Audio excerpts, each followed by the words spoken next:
The Higher Constitutional Court declares readiness to receive applications for the upcoming presidential runoff, starting today and ending on the 1st of next May.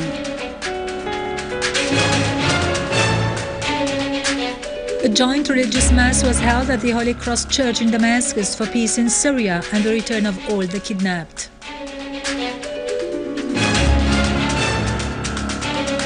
Iraqi security forces tighten control on the terrorist supply roads in Al-Anbar.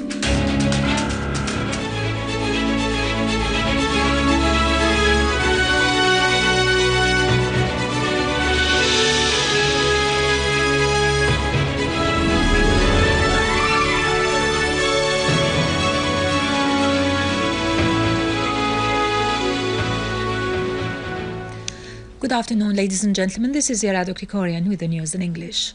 Today is the first day of the period set for presenting applications for the upcoming presidential runoff in the Syrian Arab Republic, which will continue till the 1st of next May.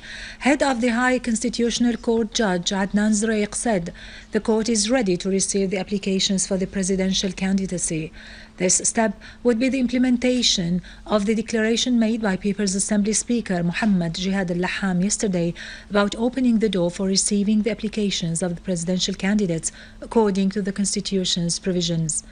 Al-Laham called on any citizen who is willing to run for the post of president to submit the relevant application to the High Constitutional Court in a period of 10 days that starts this morning and ends Thursday, the 1st of next May. The People's Assembly Speaker set the date of electing the President of the Republic for Syrians abroad to be Wednesday, 28th of the next May from 7 a.m. till 7 p.m. at the Syrian embassies in the countries they reside in, and for Syrian citizens in Syria on Tuesday, June the 3rd from 7 a.m. till 7 p.m.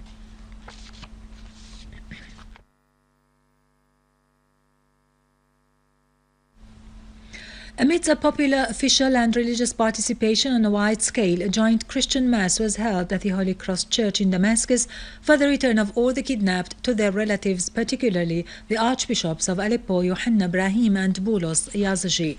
On the same day today last year, the Two bishops were kidnapped by armed men whose terrorism spared no sheikh, priest, mosque or church.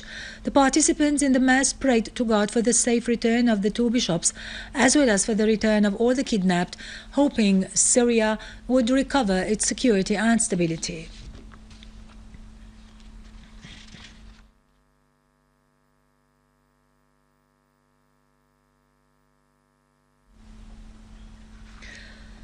Iranian Foreign Minister Mohammad Jawad Zarif and his Russian counterpart Sergei Lavrov have discussed in Moscow bilateral relations, combating terrorism and Mideastern issues of common concern.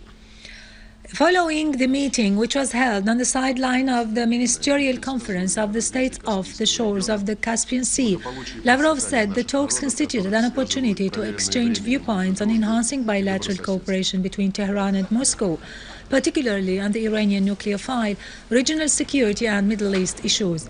On his part, Zarif said establishing peace and combating terrorism is one of the major Iranian and Russian policy priorities for the sake of finding a solution to the crisis in Syria.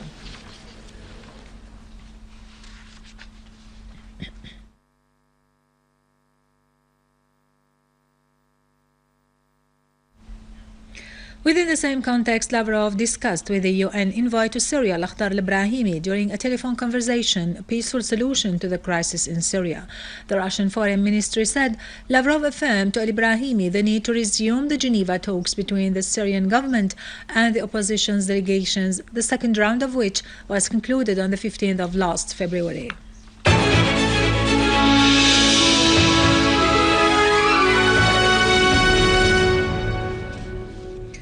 The Syrian Arab Army has eliminated a number of terrorist groups' leaders in Babhoud neighborhood in the ancient part of the city of Homs, as well as in the quarters of Al-Qusur and Al-Qarabis.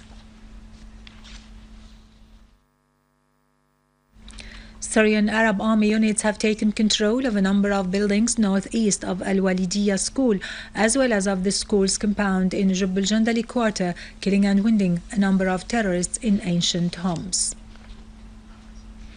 A military source said the Syrian Arab Army destroyed a terrorist hideout in Babhout Quarter and intercepted armed men who tried to attack military checkpoints in Tal Amari, Al Mushrfa, Al Ghasibiyya, Tal Qatari, and Ain al Dananir in Homs countryside, killing 40 and injuring a number of them, including 5 groups' leaders. The Syrian Arab Army units have found 2 factories for making explosive devices in various sizes in Asal al-Warid, Hosh Arab, and Al-Ma'mura in Damascus countryside.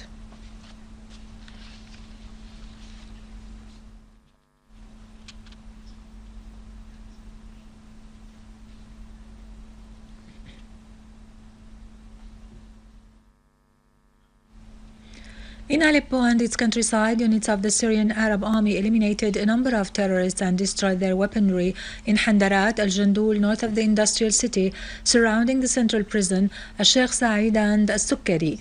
Another unit of the Syrian Arab Army killed and injured terrorists in Al-Ansari, Hreitan, Abd Rabbo, Kafar Hamra, Leramoun, and Winniq. The Syrian Arab Army also destroyed terrorist cars on the road to Daret Azza and 3 trucks west of Al-Bab, killing and injuring many armed men.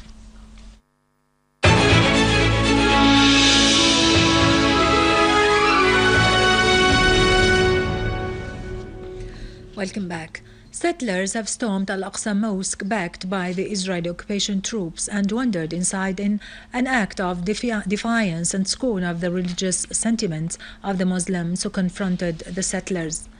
In a relevant context, 2 Palestinian boys were shocked when Israeli occupation troops fired a tear bomb at their houses in Naqwa, east of Bethlehem.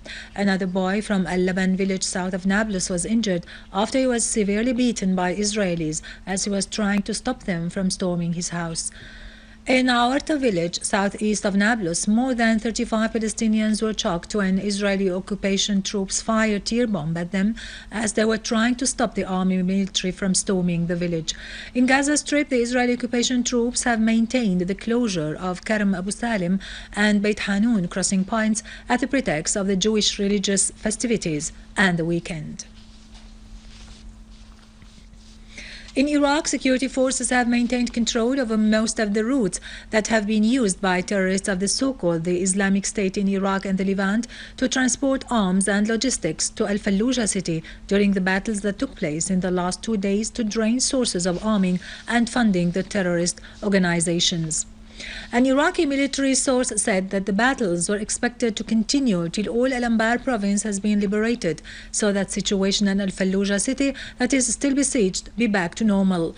In a relevant context, 4 people were killed and 25 others were injured in a terrorist suicidal attack in Al-Karada area in Baghdad. A police source in Baghdad has indicated that the blast took place inside a cafe house often visited by artists and literary figures. The blast came following a series of similar terrorist attacks that claimed the lives of at least 31 with more than 70 injured.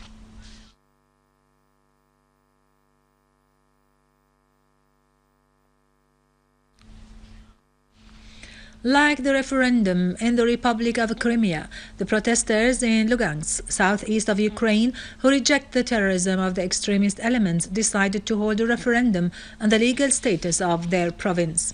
The referendum is scheduled on 2 stages. The first stage is set to be on 11th of May, during which the autonomy of the province will be decided. The second stage is scheduled on 18th of May, in which the residents are to decide whether their province will be an independent republic or part of Russia.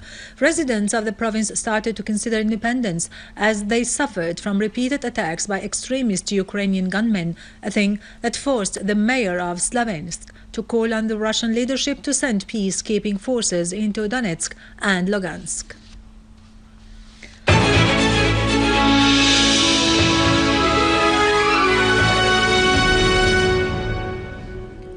Finally, on the occasion of the International Day of Heritage, the Minister of Culture held a variety of activities entitled the Festivity of Syrian Days of Heritage that took place in various traditional sites in Old Damascus. As part of the festivity, Khan Asad Basha hosted an exhibition of traditional handcrafts which were famous in Damascus, while the ancient Al-Azam Palace was decorated with traditional costumes that were displayed beautifully in the gardens and yards.